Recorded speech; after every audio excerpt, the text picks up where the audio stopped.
नमस्कार, आदाब, सत श्री अकाल, very good evening to everyone. दोस्तों, मैं उम्मीद करता हूँ कि आप सब लोग ज़िंदगी में खुश हैं and you are doing well in your respective lives, taking care of yourselves and your family और अपनी खुशियों में और इजाफ़ा करें, ज़िंदगी में कठिनाइयों का जमकर मुकाबला करें, यही तो ज़िंदगी है। खैर, आप लोगों से एक बार फिर मुखातिब हूँ, आप लोगों के सामने हाज़िर हूँ।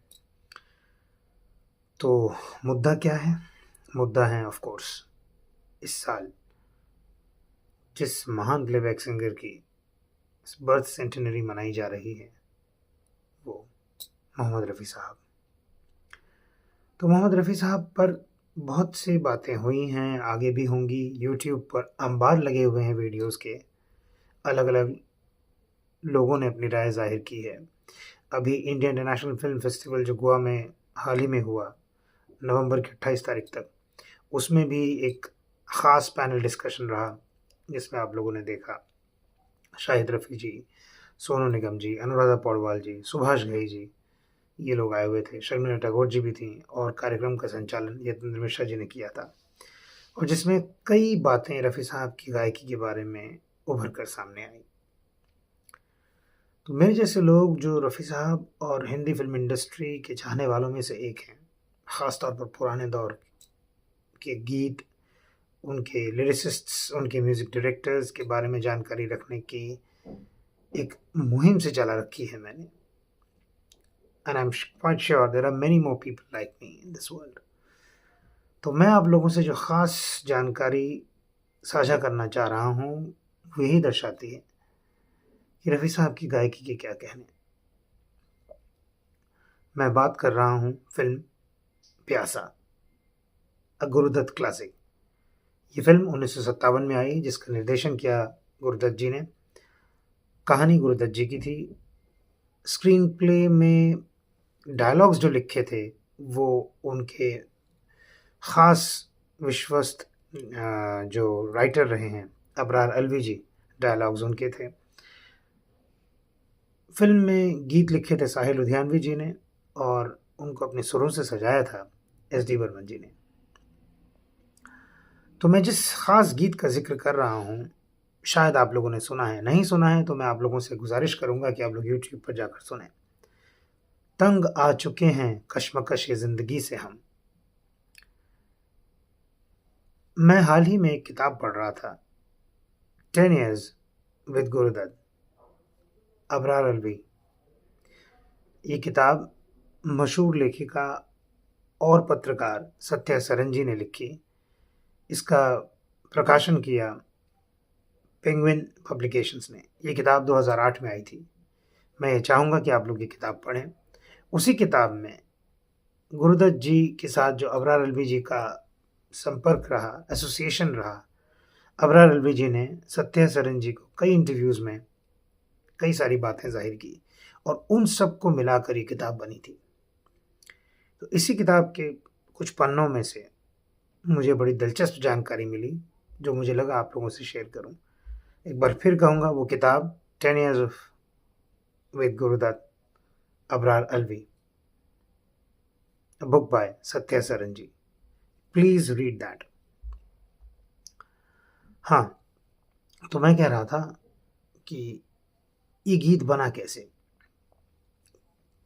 गीत की सिचुएशन ये थी कि कॉलेज का रियूनियन दिखाना है और उस रियूनियन में नायक और नायिका, नायक गुरुदत्त और नायिका माला सिन्हा जी। गुरुदत्त जी का नाम विजय, जो कि एक शायर हैं, और मीना, जो कि उनकी गर्लफ्रेंड थी। इन दोनों का रियूनियन दिखाया जाता है कॉलेज में। अबरार अलवी जी के साथ गुरुदत्त जी ने जो डिस्कशन की, उसमें यही तय किया गया कि कॉलेज रियूनियन में विजय, जो कि फिल्म के हीरो हैं, वो एक गीत पेश करेंगे। तो यहाँ पर साहिर साहब जी का कलाम इस्तेमाल किया गया, तंग आ चुके हैं कश्मकश ज़िंदगी से हम। तो ये सोचा गया कि सचिन देव बर्मन जी इसका म्यूज़िक देंगे और रफ़ी साहब इसको अपनी आवाज़ से नवाजेंगे। तो दिन मुकर्रर हो गया, तारीख मुकर्रर हो गई कि इस गाने की सेटिंग की जाए। रफ़ी साहब सचिन देव बर्मन जी, अबरार अलवी जी, गुरुदत्त साहब, सब लोग एक पर्टिकुलर टाइम पर इकट्ठा होंगे, बात हो गई, सब लोग पहुंच गए, पर उस दौरान किसी कारणवश उस वक्त सचिन देव बर्मन जी उपलब्ध नहीं थे। तो ऐसे में अबरार अलवी जी ने रफ़ी साहब से कहा कि रफ़ी साहब, आप तो एक बेहतरीन सिंगर हैं, क्यों ना आप साहिर साहब के इस कलाम को अपने अंदाज में गाएं।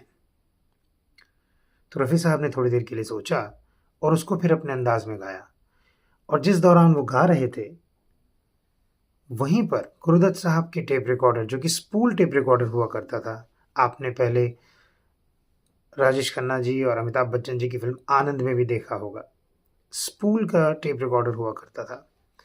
उस टेप रिकॉर्डर में रफ़ी साहब ने जो गाया, उस कमरे में बैठकर उसकी रिकॉर्डिंग हो गई, और वो कॉपी एक्चुअल फिल्म में भी यूज़ हुई। तो ये है रफ़ी साहब। गुरुदत्त साहब ने कहा कि भाई, ये गाना रफ़ी साहब ने अपनी क्लियर म्यूज़िकल आवाज़ में जिस अंदाज में पेश किया है, इसकी मैं ज़रूरत नहीं समझता कि इसे दोबारा स्टूडियो में रिकॉर्ड किया जाए।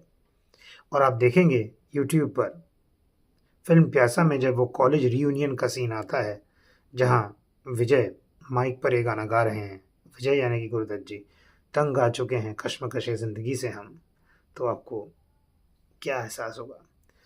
रफ़ी साहब की वो आवाज़, जिसका एक रफ़ क्वालिटी रिकॉर्डिंग थी, बट उस सिचुएशन से मेल खाता था। तो ये है जीनियस गुरुदत्त जी का, कि म्यूज़िक सेंस क्या है, इसको कैसे यूज़ करना है, और रिकॉर्डिंग जिस तरह की भी हुई है वो फिल्म में किस तरह से यूज़ होगी, इसकी माइन्यूट परख गुरुदत्त साहब भी रखते थे। तो ये है रफ़ी साहब, जिन्होंने अपने अंदाज में गीत गा दिया और उसको प्रोड्यूसर, डायरेक्टर और हीरो ने बखूबी इस्तेमाल किया फिल्म में। तो रफ़ी साहब के बारे में जो भी कहें कमी है, जितनी भी तारीफ़ करें कमी है। इन शब्दों के साथ आप लोगों से विदा लेते हैं। उम्मीद करते हैं कि आप ये किताब 10 Years with Guru Dutt, Abrar Alvi, please go and check out, and also say this song, तंग आ चुके हैं कश्मकश ज़िंदगी से हम। Good night.